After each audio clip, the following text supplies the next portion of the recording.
Hi, and welcome to a new edition of the Boundary Breakers Collective. I'm Helena de Munk, I'm your host, and I'm thrilled to be here with Veerle, Beelen, da Costa, David. Veerle is a certified travel and life coach and seasoned expat, repat, and traveler. After a successful career as an immigration lawyer, she transitioned to coaching, in which she draws upon her personal experiences of traveling and moving abroad.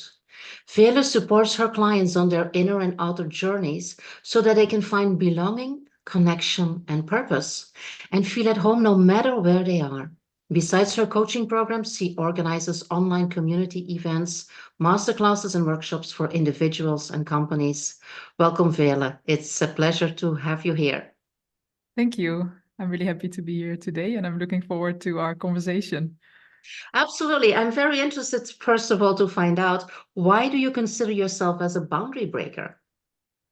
Yeah, I love that question. It's something that I feel like I have been since I was young. I was Mhm. always looking for things to do a bit differently than what I would see around me, to think of outside the box. For example, I always wanted to travel to destinations that other people hadn't traveled to or what I would see around me. And also, when I was studying, for example, I would also do other things by the side. So I was studying law, but then I would be teaching dance classes as a side hustle, like something completely different. And when I got older, I also had this urge to explore more, to live in different places. And no one around me was doing that. Everyone was just studying, and then they afterwards, after graduation, they would find a job and start working in corporate, and the standard pathway that I saw around me. And I always felt that there was more out there for me. And not that there's necessarily something wrong with the standard pathway, but for me, it just felt like I wanted something more. So that's why eventually I have lived in 3 different countries, in Spain, Cambodia, and Australia, and really followed that desire to live life in a different way, to see like how I could just have this sense of adventure and find ways to do things a little bit differently, to expand my horizons. And I've always been doing that. So now as well, like besides being a coach, I also still teach dance classes just because I love it. And when I Mm, shared with people, they're always surprised. It's something so completely different, but it's who I am. I always like to do different things at the same time, think outside the box, and don't think, okay, this doesn't make sense. I'm okay, why not? Why can I not mm. give this a try or do things that are completely different but that light me up? So, not trying to fit in one category or one box, Yeah. but really thinking about, okay, what are the things that excite me in my life, and how can I just combine all of it, even though it doesn't make sense to anyone else, or even though other people would tell me that's not the smartest way to do it. You should just focus on one thing. I have heard that many times, people telling me, no, you have to Yeah. focus on one thing at the same time. But I'm like, I have a lot of passion. So Yeah, why would you? yeah, Yeah, exactly. absolutely. There's something you said, I didn't choose for the standard path, which is very interesting as a concept. Because what is the standard path? Who defines it? It is basically what other people common sense. It is what other people do, is what other people think is wise. But who are these other people? And how did they come to think that this is the standard? When you think of it, it's a bit weird, isn't it? Because what you do is choosing your passion. It's exploring options. It's exploring possibilities. Why is that not the standard path? Yes, that's a beautiful question. And the standard also, it's different where you grow up, Of right? It's course. not that what I saw around me, what I consider the standard, is not the same as someone who might grow up on the other side of the world and saw a different standard. And I think the standard, what I'm talking about, is what most of the people doing, like following that path of at least what I've seen. And when I grew up, okay, you study, then you find a job, then you buy a house, then you raise a family, and like that's the standard pathway that I have seen Yeah. Mm, growing up. And yeah. yeah, it's beautiful what you mentioned as a question, like, why should that be the standard? And I feel like these days, more and more people realize that standard might not be for them. and that there are so many different ways to live your life. And that's also what I loved about living in different countries and also traveling to so many places, because it made me realize that what I thought was a standard is something completely different for other people. And if you compare cultures, for example, everyone lives in their own way and has different lifestyles. And it really makes you question, okay, what is actually my standard? Like, how do I want to live my life? And how can I just let go of all those boxes and labels and just focus on what makes me happy? Yeah, exactly. Why do we need a standard? It's easy. It is like you say, you are in your comfort zone, you are in your box. These standards are defined. And this is also something that we don't ask ourselves. Standards are defined by governments, by communities. They define us about relationships, about what to choose to study, about how to work, about how not to job hop too much or job hop more, and that changes basically every era. There's so many things that we don't ask anymore. What is this? Why is this? Is this still relevant? Is this relevant for me?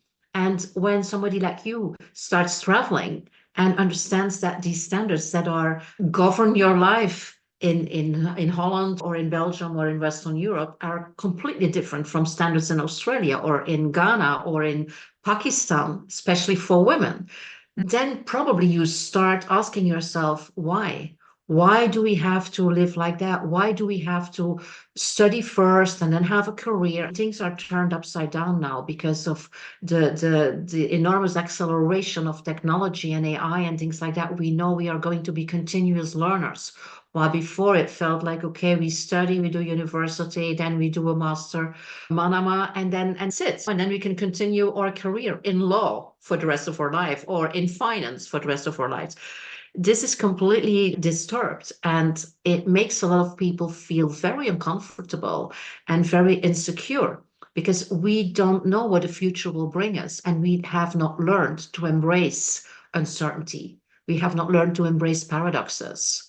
And so what you do and your mindset is basically cure for that in terms of be curious. Don't think you have to do these things. I think your mindset is one of curiosity. Correct me if I'm wrong. But what is it that took you to think like that?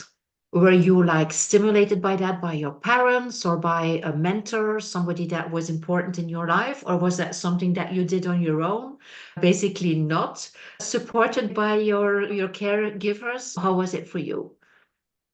Yes, thinking about that, when I was young, I was always making up stories. I had a lot of fantasy as a child. Like I was always writing down and creating all those stories in my mind. And I think I wrote a few books when I was young, like Oh, never wonderful. published it, but just for myself. And I think that imagination helped me to think outside of the box since I was a child. And then Mm, luckily, when I grew up, my parents took me on nice trips, first in Europe and then to other countries outside of Europe. So that also sparked that curiosity inside of me and helped me to look outside of my own country, basically. So I think it's a combination of those things. But then on the other hand, I was also still part of that standard societal norm. Like I went to study law for 5 years. I searched for a job in corporate and got it. And I was still pushed in that mm, standard pathway, but then there was a side of me that was always telling me, okay, is this really what you want? So every time when I got not forced, it was also the pressure that I put on myself in a way, because I wanted to make a good impression on the people around me and trying to maybe fit into that pathway, because I think sometimes it also offers you a fake sense of safety or certainty for the future, what you just spoke about as well. So in one way, I was trying to follow that standard pathway that I saw around me. And I thought that was the pathway to success. But then every time I listened to my inner voice, I was like, no, this is not exactly how I want to live my life. And then mm. luckily, I got those opportunities to study abroad, to work abroad. And every time when I had those moments, I realized, okay, this is what really makes me feel alive. And this helps me to create the lifestyle that I want to have. So it was a push and pull sometimes throughout my life to get inside a box, step out of it again, trying to step out of my comfort zone. Then I got stuck in another comfort zone again. And yeah, really finding your own path. Sometimes it's really ups and downs, and really trying to figure out, okay, what do I want and how can I decide for myself instead of feeling that pressure from the people around me. Yeah. Pressure and basically also a kind of judgment that so resonates to me, Veerle, because I did the same. I grew up on the countryside, and when people asked me, what do you want to become when you are an adult? I said, I want to be a farmer. And everybody started laughing. Are you kidding me? And then they start saying, when you're intelligent and you are eloquent, you should study law. And so guess what? When I was 18, I started studying law, and I had my law degree, and then I started working in organizations because this is what is expected, and it's easy not to go against what is expected, because then you don't have to be accountable for different choices, and you take a less risk and things like that. Anyway, long story short, I ended up in the middle of nowhere on a mountain in Andalusia in Spain, farming. I have chickens, I have a vegetable garden, I have a herb garden, I have all these things organized. I grow my own fruits, I make my own juices, things like that. So I love it.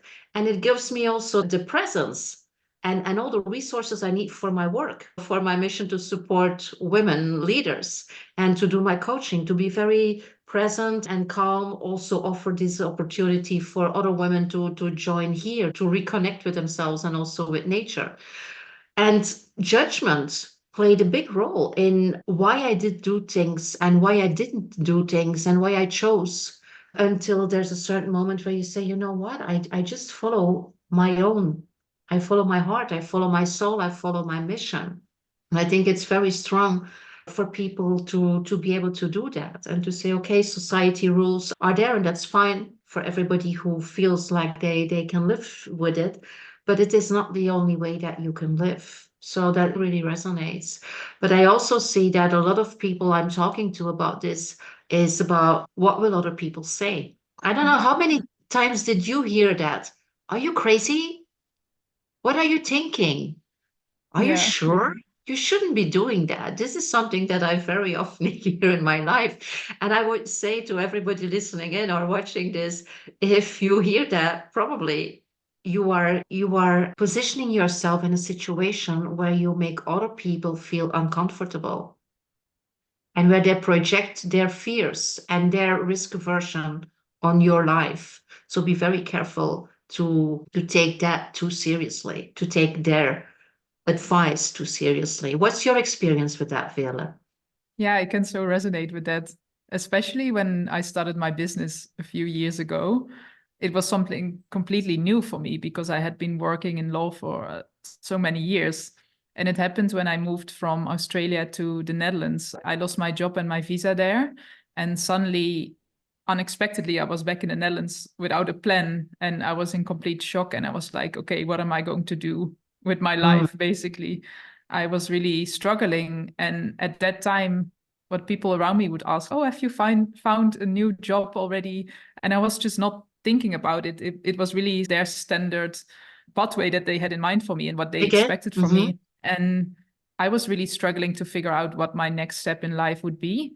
And when I decided to start a business and to help other people with the challenges of moving countries or figuring out what you want in your life, and for example, how you can add more travel into your life or think outside of the box, in the beginning, no one would support me. They would just ask Mm, me, have you found a new job already? How is the job search going? And then I would mm, tell them, actually, I started as a coach. I got certified and I was super excited to share about it. And I would just get no response or just a lot of mm. confusion because it didn't fit with the image that people had of me. And they thought, oh, maybe it's just a hobby and soon she will forget about She will it. come to senses. Yeah. And now, more than 3 years later, I'm still doing this and loving it. But in the Yeah. beginning, it was really a struggle because it really made me question myself. Okay, Yeah. am I making a mistake? Should I just go back to the standard pathway that people expect of me? And also, besides the judgment, I had this fear of rejection, that I was like, what are people going to think about this? What are people going to say when I become more visible and share my story online and share videos of myself or written stories? And all of those fears came up. And yeah, it's really about that. What are other people thinking about it? And I really had to work through my own personal growth and with coaching and healing and a lot of things to let go of that fear and to really focus on, okay, what is my mission? What is my passion? What excites me? And how do I want to live my life, instead of thinking about other people and what they are thinking? Because if you're just too worried all the time about what other people think about what you're doing, you will never really live your best life, and you're just worried about others instead of yourself. Yeah, but it's definitely a struggle, and it's a learning curve. It was definitely a steep learning curve for me to figure that out and to really focus on myself and really tune in again and think, okay, what are my dreams? Because I made those choices before, moving countries, and I had those points in my life that I really chose for my own happiness.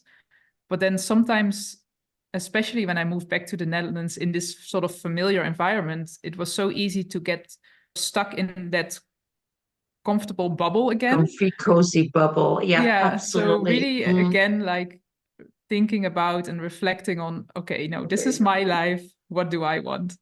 So yeah, it was definitely a journey, and it still is. Yeah, absolutely. I think it's a continuous journey. And I also see that a lot of women, basically women are suffering from that in terms of, am I not selfish? Because we basically are used to take care of others, to take responsibilities, not to aim too high because we're people pleasers. This is how we were educated. This is epigenetically, culturally, historically, a fact that we tend not to go for the confrontation. We tend not to go for conflict. So we just go with that flow, and it's easy until the point that it's no longer easy because there's so many internal conflicting things going on values, on roles, on identity level, that it is depleting and completely disconnecting us. And so this is also why we do these boundary breakers, and why I bring you and other women and men on the stage, because it is so important to create awareness that we can do this differently. And there are ways to do this differently. And sometimes it's a lonely path for a while.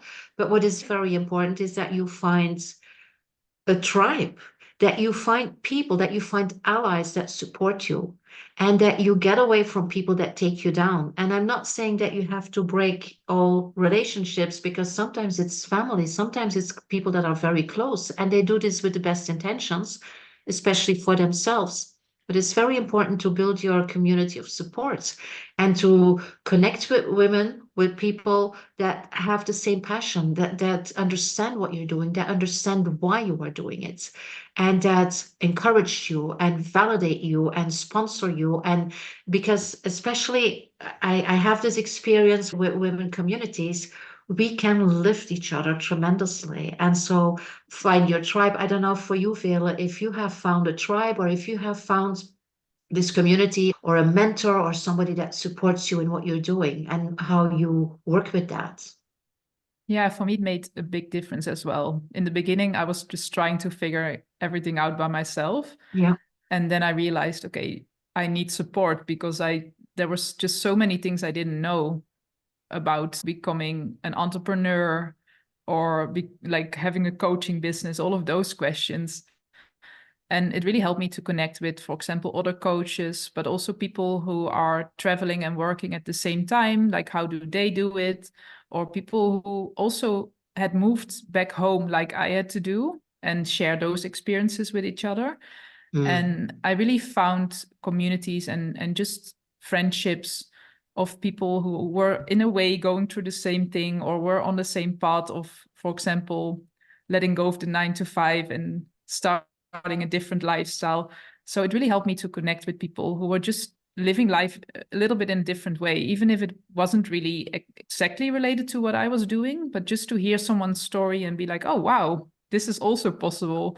And I think it's very inspiring to hear those stories about people who think outside of the box, because it really empowers you to also reflect on your own life and think, oh, wow, this is also a way of living. I never thought about it that way. Or look at what those people are doing. It's great. And it also makes you realize, okay, maybe you don't want to do exactly what that person is doing, but it gives you inspiration to really think about what you would like to change in your life, and that you don't have to follow certain rules that are not even existent in a way, but that you can make your own rules and really find your own way of living. So definitely a support system makes a big difference. And it's a big opportunity as well to continue friendships, I believe, because what you mentioned, sometimes the friends you used to have or some family members may not be as supportive or understanding as you had hoped for. And what you said, it doesn't mean that you have to break all relationships and only start with new ones, but it's sometimes just finding those relationships that can help you get to the next level, or who can support you in a certain area of your life that really, where you really need that support.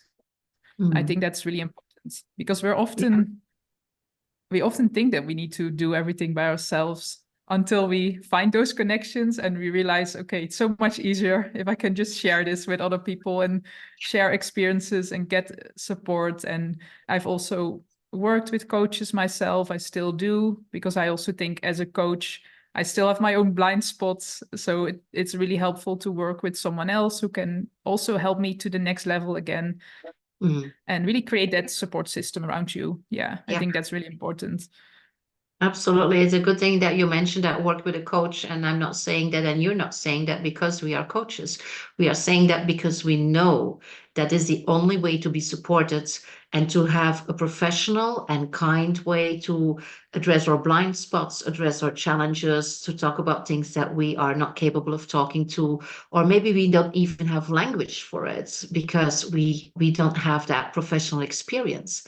And it is my conviction that everybody needs a coach. I have two coaches also, plus a business coach. It is so important to surround you with the people that know what they're doing, because you might have a community of support with your friends, but there will always be emotionally involved. Your partner, he or she will always be emotionally involved and will not always give you the support that you need, because there are other things at play. And that's the reality. That's not something bad. That's not with bad intentions, but you have to be aware of that.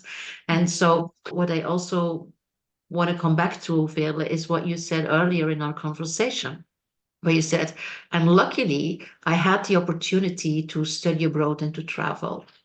I would like to say that it is not luckily to have an opportunity, because I strongly believe that once you set your mind to other things, and probably also by writing all these things, using your fantasy, creating a different reality, opportunities come to you because you are basically opening for them. If you are in your box, if you are basically living in a mindset where you want to be in that status quo because you feel that is a safe way, that is a safe place to be, which it isn't. Basically, we have seen all the disruptions the last 4 years and more, but especially the last 4 years. So there is no status quo, but still keep to that.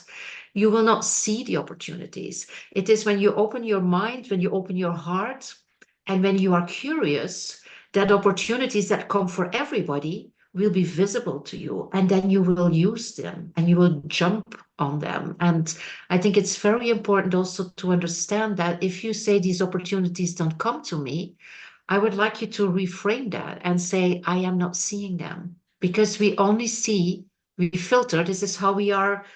This is how we are wired as human beings. We only see what we want to see. And so if we are scared, if we are anxious, we don't see the opportunities. And I think that also is a very important thing in boundary breaking, is to open up, to have this curious mindset, to have this growth mindset, to have this, embracing paradox mindset. How does that resonate to you, Veerle? Yes, that's so true. And I love that you mentioned, it's not luck, it's really being open to it. And that's really true. And it's great to actually realize that as well. And sometimes I think that's the thing, we don't realize it consciously, but even subconsciously, if we really think about the curiosity that we have inside of ourselves and really just having that imagination that I mentioned before, of thinking about, okay, what is possible, and not even focusing on anything specific, but just being open to new things, new experiences to enter your life, that already can attract so many new things that you hadn't even imagined possible. Because when I started studying, for example, I didn't think about moving abroad, but when I became aware of the opportunity, I grabbed it and I was like, yes, this is what I want. And I think that's really important, to being open, even though you don't know exactly which steps you're going to take next, but really being open. Okay, the life that I'm living right now is not how it has to be in the next 10 years, the same thing. I'm open to new experiences, whatever comes up. I think that's already a first step that can really help people who feel stuck, because sometimes we can get stuck in this, okay, I want to change, but I don't know how. And then you're going to focus on the how so much that you feel even more stuck. But really being open, and being open to receive whatever comes your way. I think that's a good first step to take the pressure off, and then to see what happens. And maybe it's a new connection you make that you didn't think about, and that you talk to that person and that person connects you with someone else, and an opportunity comes from that. Or you never know how things come your way, but just being open to whatever it is that's supposed to happen. I think that's a really nice way to look at things and to really take that pressure off. Yeah. Absolutely. I like that. I do this a lot myself, and I do this also with the women I work with. That is basically have visualizations of who you want to become and live the wildest dreams, not holding back anything, not thinking about the how, because if we start thinking about the how, we are limiting our aspirations, because we're starting to define our aspirations in terms of what we see possible right now. And so many things are possible that we haven't even thought about. So I always advise to dream big and to keep that dream alive through visualizations, through daydreaming, vision boards, so whatever works for you. And just keep it there. Keep it there as like an accelerator, as a reminder, as whatever you want to define it, for what you have potential for. And I don't know about you, Veerle, but then you will see that the opportunities, or the how, step by step, it comes, it realizes itself. I've been dreaming of living in the middle of nowhere for years. And then the opportunity comes, and then you just say, okay, and I will do it. And I had this in my head. I had things in my head 10 years ago. For example, even I want to be surrounded by strelitzias. That's the paradise bird flowers. I love these flowers. And I wasn't aware of that anymore until a year ago, that I saw my first paradise bird coming flowering. And I said, this is what I was talking about already like 15 years or more ago. So it is about dreaming, visualizing it, making it like creating that additional level of reality, and then open up to that.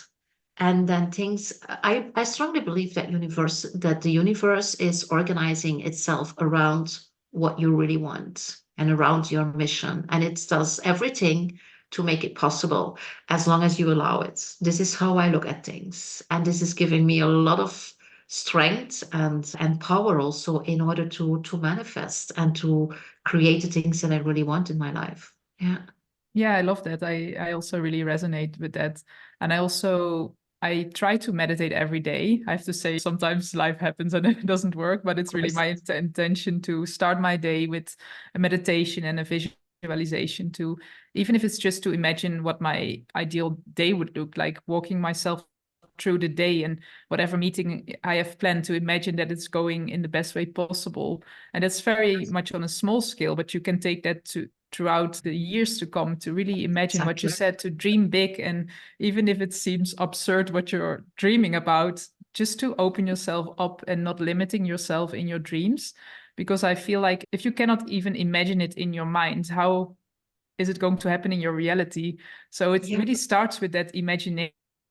Just dream big and see it in front of your eyes, basically, as if you're looking at a movie, the movie of your life. And then you will be open.